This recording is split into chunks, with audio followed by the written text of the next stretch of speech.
আসসালামু আলাইকুম প্রিয় ভাই ও বন্ধুরা। এখন আমরা চলে আসছি উদুনিয়া Ullapara Sirajganj 5 star restaurant and community centre. ভিতরে প্রবেশের সময় এইখানে কাউন্টার, বাম সাইডে আর ডাইন সাইডে হলো কিচেন রুম।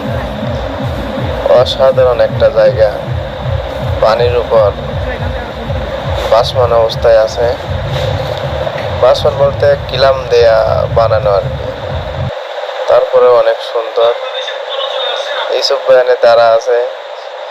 ইউসুফ ভাই দেখে তো অবাক, কোন জায়গায় আসলাম। সুন্দর একটা জায়গা, আপনারা আসতে চাইলে আসতে পারেন। 2-1 দিনের মধ্যে আসা লাগবে, না হলে তো পানি শুকায় যাবে। তাড়াতাড়ি আসলে একটু ভালো হয়। পানিটা হলো মেন সৌন্দর্য। ভালো লাগলে সাবস্ক্রাইব করবেন, শেয়ার করবেন। ধন্যবাদ।